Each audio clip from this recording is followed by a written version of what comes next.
Welcome to the Battle of Ohio podcast, where we follow the revival of the historic rivalry between the Cincinnati Bengals and the Cleveland Browns.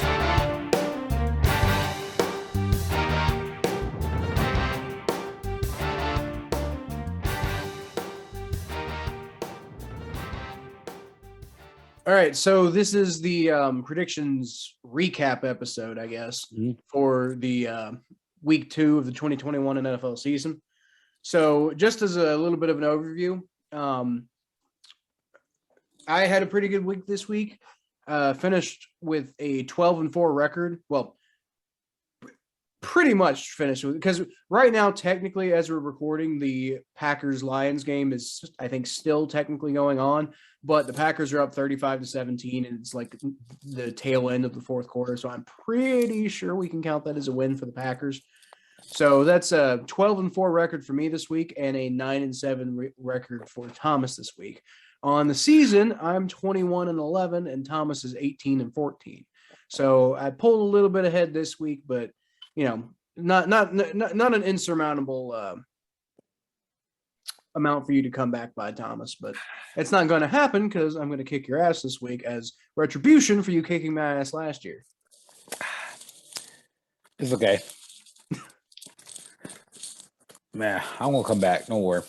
Just like I'm going to come back. Just like I just came back in my fantasy game because of DeAndre Swift. Throw it to him one more time. Keep on feeding him. Yeah, these garbage time points sure are gonna make a difference. Yeah, so it is. It's one. If he gets a touchdown, I'll win my fantasy game. Yeah, it's 1:55 left in the fourth quarter, and it's 35-17. So I think that's pretty much. The Lions are pretty much dead in the water here. I don't think there's any chance. Like, you know, even Joe Burrow wouldn't come back from this. Why did Green Bay just call a timeout? They obviously gonna run into my dude. Let him run into my dude, man. Trying to hammer home those fantasy points, aren't you? Yeah, I'm trying to win. Like if they don't get a first down here, then I'll get the ball back, and which means I won't be able to win my fantasy game. So I'm trying to. So as far as this game goes, I picked this game as my big upset of the week. I picked the Lions to come into Lambeau Field and beat the Packers. And that did not happen. Now, in the first half, the Lions were keeping up with them, and at one point they were up on the Packers. So it looked for a minute like, you know, I might have a good read on this, and I was getting all excited. I was like, yeah, damn right, I picked that one. But no, the second half, the Packers just absolutely obliterated the Lions. Yeah, and Thomas, you were correct about this game. Yeah, game over. The Packers just won. Like, come on, man. Come on, Jared Goff. You have to throw to the end zone. You could just do a little slant route pass to DeAndre Swift, but no, you had to try and throw for the end zone to a guy that wasn't open. Well, so I kind of get where he's coming from on that one, though, because if he just throws a little slant route, then the clock's going to keep ticking down. And if you have... Yeah, but you helped me out, though. If you could have helped me out as a fantasy owner. Okay. Like, I know it was the right decision. Don't get me wrong, but, you know, I mean, come on, man. Looks like it's raining a little bit now too. Yeah, it's raining a lot out there. So that was actually the only game that I got wrong this week, other than the games that we both got wrong. Other than this game, every time we disagreed, I ended up being right. I don't know why you thought that, you know, the Packers but you can roast me about Jameis Winston later. The Packers looked really bad last week. You can roast me about the Lions. I felt looked like really good in their comeback against the. So I personally felt like the Lions had some momentum going into this game, and the Packers were, you know, maybe going to come into it a little disjointed. And it just seemed like the time was right for the pick and for the Lions to finally come into Lambeau Field and beat the Packers. So I mean that's just. And not to mention, I was trying to come up with a big upset of the week. I think I tried to get a little too cute. I think I did the same thing last year. I picked Mitch Trubisky and the Bears to come into Lambeau and beat the Packers, and that I think I got made fun of incessantly for that. That was great. I can't believe you picked the Lions. I mean, but hey, you know what? It was the only one. No, I got to do this now because you're gonna roast me about Jameis Winston. I know you are. So I'm just trying to. I actually wasn't. I am now. I wasn't going to, but now that you mention it, yeah, I probably will. Okay. See. So that's your fault. Okay, but see, I'm just preparing. I had to take my licks now, just in case, because I was ready for it. I was waiting for you. So as soon as we start talking about Jameis Winston, like, so Thomas, what were you thinking and believing in Jameis Winston? Was it the crab legs or was it the eye surgery? Either way, we all know that we did not fix Jameis Winston's problem. Stay tuned and find out. But I think right now. Let's talk about the games that we both got wrong. So, the most notable one, I think, was we both thought that the Cincinnati Bengals were going to defeat the Chicago Bears. They really fucking should have. We both should have gotten this game right. The Bengals went in and they played like shit and still somehow almost came away with the win. You give the Bengals one less turnover in that game, and I guarantee you the Bengals win that game. And even with all of the mishaps that happened, Joe Burrow still almost came in and led the team to a miracle victory. But Trey Hendrickson forgot how to tackle at the worst possible time. And not to give too much grief to Trey Hendrickson, because to be completely honest, he played an extremely good game. And at one point, he strip sacked Justin Fields for a really big momentum play in our favor. So the fact that he whiffed on a tackle was just it sucks that it came at the time that it did. But I'm not going to sit here and make Trey Hendrickson the villain for that game. He had a really good game, but I mean, we talked about it on the podcast. So if for some reason you're watching this, but you don't listen to the main podcast, which I can't imagine. But if for some reason you are, go listen to the podcast because we talked about this game on the podcast. I said the Steelers, the Bears, the Steelers, and Jaguars. I said the Bengals are probably going to go 3. They're probably going to go 2-1. They're going to probably lose one of those teams. I don't know which now one we got to beat is. The Steelers and the Jaguars. I don't know. Well, I think I'm going to beat the Steelers. I think I'm gonna beat the Steelers. We goddamn better beat the Jaguars. That's all I gotta say. I'm not. Wait. Hold up. The reason why I said y'all gonna beat the Steelers and said nothing about the Jaguars because it should be implied. It should be implied that y'all gonna beat the Jaguars. Not only are y'all playing the Jaguars, but y'all playing the Jaguars at home on the Thursday night, which is really hard for a road team to win on the road. On the Thursday night game, especially when you have a rookie quarterback and a head coach that's contemplating going back to college. Well, according to him, he's not contemplating that. He according to him a lot of things, but he also started as freaking JT Barrett over Joe Burrow. According to Urban Meyer, his heart started JT Barrett over Joe Burrow.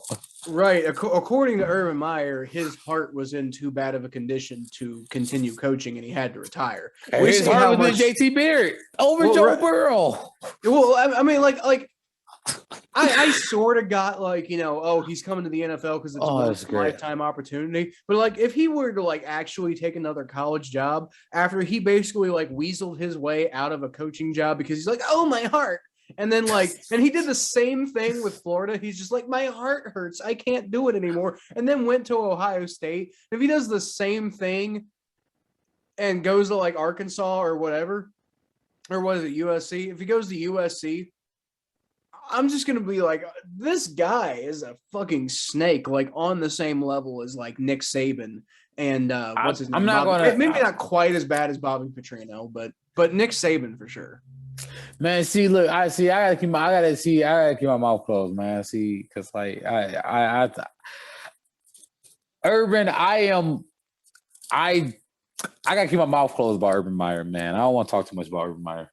Well, you haven't kept your mouth closed this far. No, because I don't know. I don't know why. I just don't want to get into detail about how much I dislike him as a football coach. Speaking of which, we were both correct. We're not going to talk about it too much because we were both right, but we were both correct about the fact that the Broncos beat the Jaguars. So, oh yeah, duh. I mean, I know. You talking about the first ever 0-17 team? I don't know about that, but who are they going to beat? I mean, it's the NFL, dude. They can beat anybody at any point. Can they?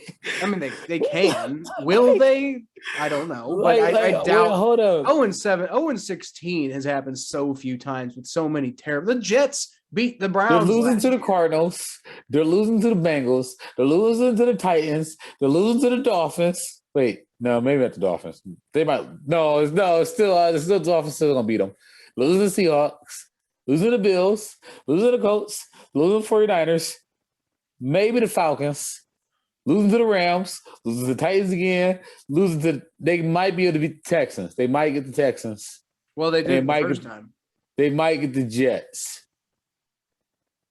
Right. So there's some winnable games in there for them. There's hope. But other than that, they're losing every other game. Like 0-17, the year that they start playing 17 games, that just seems unbelievable to me. I don't believe that's going to happen. But anyway, we both thought that would be hilarious. We both thought that the Kansas City Chiefs would beat the Baltimore Ravens. That didn't happen. This is something we discussed on the podcast. But you got to give credit to the Baltimore Ravens. They, I think, proved a lot of people wrong. Not entirely. There was a lot of sloppy play. I feel like, like when these two teams meet in the playoffs, if the Ravens make it that far, but maybe they will at this point.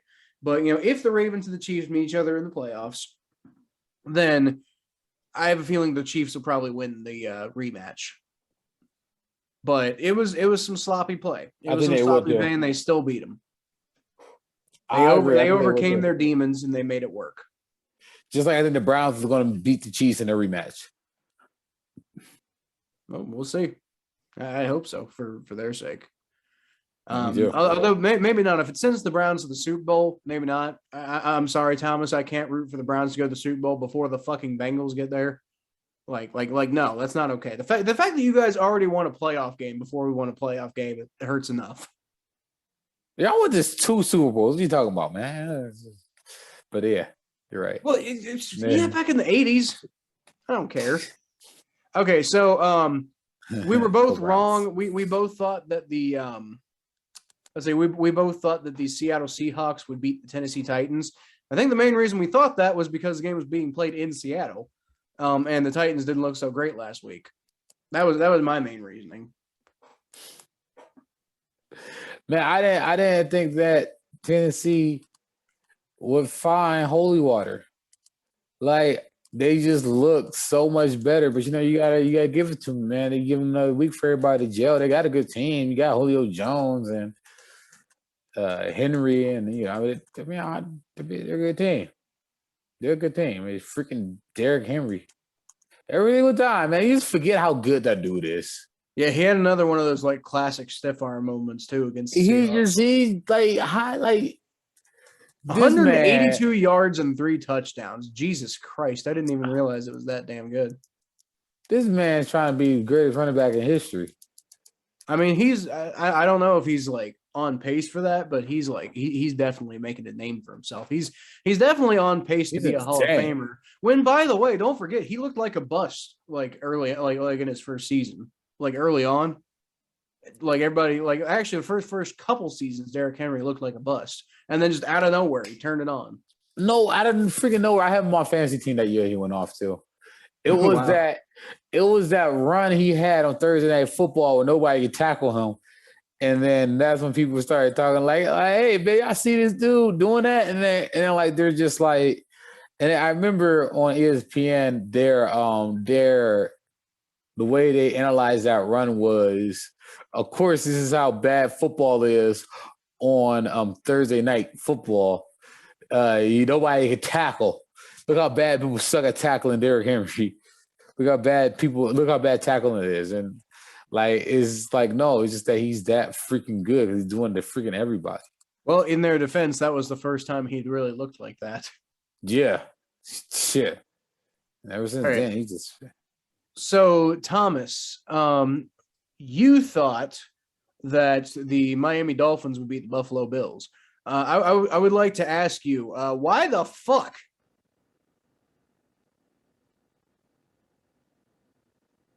I don't know. It was not good, man. Like We all make bad decisions. that was a bad one. I made plenty of them. One of them being starting Ronald Jones. Another of them may or may not have been having hundreds of people sign his sign. That might be a bad decision. That might be a great decision. We'll find out. And another one is picking the Buffalo Bills over the Dolphins. Well, you picked the Dolphins over the Bills. I'm sorry, picking the Dolphins over the Bills. Yeah. I don't know why I did that. Now, in the Dolphins' defense, they lost their starting quarterback early in the game, but at the same time, he wasn't looking very good. He only completed one pass after he threw 4 times and only completed one pass. He honestly, Tua looked bad before he got hurt, and then he got hurt, and Jacoby Brissett went in, and actually Brissett, he got rated a 59.3 as quarterback rating. I don't think he really was quite as bad as the quarterback rating indicates. He kind of more or less kind of made shit happen, and he couldn't make it happen when it mattered, but he got that offense moving, and it wasn't moving with Tua at all. It was at least kind of sort of moving with Jacoby Brissett. Again, 35-0. My biggest thought process was the Dolphins are a well-coached team. They have a good defense, but they're not. Well, they went 10-6 last year. They weren't bad last year. That's fair. Brian Flores has his ups, has his upsides. I don't know why. I think I was thinking that is that good of a coach. See, I'm trying not to give up on Tua. Honestly, is what it is. I'm trying not to give up on Tua. I don't want to say I'm out on Tua and his potential in the NFL, but I think I might be out on Tua as a member of the Miami Dolphins. I think that Brian Flores has no idea how to coach this kid to be a great quarterback. And I think he's just he's made bad decision after bad decision after bad decision bringing this kid along. I could totally see Tua having a Drew Brees revival of his career. Look what Sam Darnold's doing. City. Look what Sam Darnold's doing. Exactly. I could see Tua going Denver, for example, could trade for Tua Tagovailoa. And I could see, potentially somebody out there in Denver getting the best out of Tua Tagovailoa, and or New England may not now that they got Mac Jones. Who else needs a quarterback? The Jets. Well, they're not going to move on from Zach Wilson that quick. They need to. You know what? We keep hearing about Deshaun Watson. Let's say maybe Tua could have a career revival out there. Hey, he looks so horrible, man. This dude was throwing more picks, man. I don't know. I can't even think of anything that can throw more picks than how many this man threw, man. This man looked horrible. You suck, Zach Wilson. Yeah, he looked really bad. He might get it together. I've been saying, you can go back and listen to this podcast. I've been saying since the draft that Zach Wilson is. I have my reservations about Zach Wilson. I don't like his attitude. I don't like his mindset. I don't like, he's got the physical tools, but he reminds me of a lot of those quarterbacks who get all this hype because they have all these physical tools and then just can't get it done in the NFL because they don't have the mentality to do it. Kind of like Johnny Manziel. Now, I don't think Zach Wilson's quite as much of a mental disaster as Johnny Manziel, but it's that kind of idea. I think he's like Joe Burrow has confidence. Zach Wilson has cockiness. There's a difference. Well, to his defense, though, he did play against 2 good defenses. He did play against New England, though. He did play against New England's defense. That's Bill Belichick's defense. Bill Belichick always finds a recipe to just pick on quarterbacks. Well, Especially particularly young quarterbacks who don't have a lot of experience. And while Tua does have experience, he also has less experience than he probably should because, once again, Brian Flores won't commit to him. And that's why. Like, I mean, you already made your decision long ago, Brian Flores. Stop trying to play this game. Let Tua go somewhere where he's going to thrive. And, like, if you're just going to keep playing with this game with his career, he's going to keep sputtering. And you might as well just go ahead and move on. It's getting ridiculous. How serious is that injury? Tua's injury? I don't know. I actually could not tell you off the top of my head. All right, was it anything big? Will he be okay? Do what? Will he be okay? It looks like he has a rib injury, and Brian Flores at least is saying that he's day to day. He had X-rays come back on his ribs though that was negative, so it sounds like he probably should be okay. All right, cool. That's good. That's good. But at the same time, his mind isn't going to be okay playing for Brian Flores. I don't think. as long as he's not seriously hurt. Well, no, I don't think he's seriously hurt. All right, good. So let's see. The Thursday night football game came really, really close. This one was a nail biter. And if you guys watched our last episode, you saw us live react to the end of the Washington football team and New York Giants game. That was a fun one to watch, and it was hilarious because, like, you know, New York had that game won on multiple occasions and just pissed it away at every available opportunity, like that like that offsides call on the missed field goal at the end. And then it gave him another chance, and he made it the second time. Don't bring back I picked Washington here because I don't believe in Daniel Jones. That's pretty much memories. Don't bring back bad memories, man. I'm just don't bring back bad memories, please. I'm just saying, man. Don't trust Duke. Yeah, like he didn't look that bad, man. He's the best rushing quarterback in the league. Well, okay, which is insane, by the way. And he's not the best rushing quarterback in the league, by the way. Like Lamar Jackson, you know, clearly Lamar Jackson is the best rushing quarterback in the league. Like Daniel Jones looked really good. That's impossible. Lamar Jackson. That is impossible. What you just said is impossible. What? Because how could Lamar Jackson be the best rushing quarterback in the league when he's not even a quarterback? It's fair. It's fair. But then again, is Daniel Jones really a quarterback? Like, he did pretty well in fairness. But I mean, he also looked kind of bland to me. Taylor Heineke, like, you know, Taylor Heineke had more mistakes than Daniel Jones, but I'd say on the whole outplayed Daniel Jones. And if Taylor Heineke is outplaying you and you're a first-round draft pick, then maybe Taylor Heineke's a beast or something. I don't know. I don't think Taylor Heineke's a beast. Yeah, again, Taylor Heineke didn't exactly have, like, you know, and wasn't perfect. You know, he threw an interception. But at the same time, he was like, he was more. He brought more to the table than Daniel Jones brought. Yeah, Daniel Jones should have won that game. That was not a good game out of him. But you know, hey, look, there's always next year's draft for the Giants. We'll go out and get Tua Tagovailoa. Yeah, that's another one. Maybe Tua could have a career revival in New York with the Giants. Yeah, that'd be interesting to see for sure. So, next up on the docket, we got the game that I was originally going to make my big upset of the week, but I changed my mind and made it the Lions, which may not have been the best decision. But I said the Carolina Panthers are going to beat the New Orleans Saints. You said the other way around. And as you alluded to at the top of the episode, sounds like it may have been because you, for some reason, believe in Jameis Winston. Yeah. So why is that? Why do you it's not that I believe in. It's not that I believe in Jameis Winston. That I believe in Sean Payton. This is fair. I just thought that he'd be the answer to Jameis Winston, and the reality is, I mean, he probably still is. I still think Jameis Winston's going to have a really good year. I'm not going to count him out on that. It's just that this is just a lot of work to be there.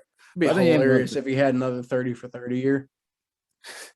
That would be great. I think that these Saints are going to be fine long term.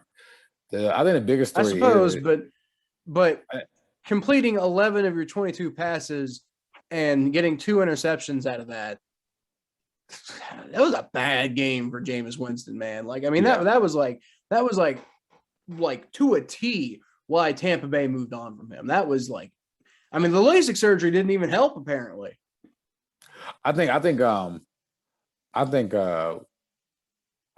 what the biggest story is Sam Darnold is really freaking good. I think Sam Darnold's looking really good. Yeah, no, Sam Darnold is definitely like he's looking valued in the draft, and he is definitely showing that Adam Gase was the problem in New York. He's looking real. I think New York might have made a mistake. I definitely think New York made a mistake, but I think honestly, I don't know if Sam Darnold would have looked this good in New York. I think the change of scenery really helped. That's the whole thing. That's what I'm saying. They made a mistake. If this guy's looking this good right now, what were y'all doing wrong? Well, there's that, and I think some of it. I think it's a change of scenery. I think some of it is like I think getting traded like that. I think lit a fire under Sam Darnold's ass. Which that was a big part of the problem that I think I saw with him in New York was the fact that he always just kind of seemed like he was going through the motions. It didn't seem like he really had a lot of motivation. It just like I just didn't feel like, Sam Darnold really had that fire in New York, but he's been playing with it in Carolina. And I think a lot of that is because he's pissed off about what happened, but he wouldn't have had that, being pissed off about what happened if it didn't happen. Yeah, and then he got way better coach now. 10 times better coach now. Better situation, warmer city. Good for you, Sam Darnold. So bad for you, freaking Jameis Winston. Play better. Finally, why did you believe in the Eagles, Thomas? Because I thought Carson Wentz was the problem. What? Have you been paying attention?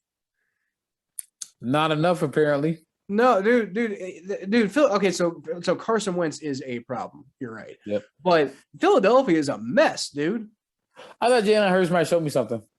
Well, okay, now that's fair.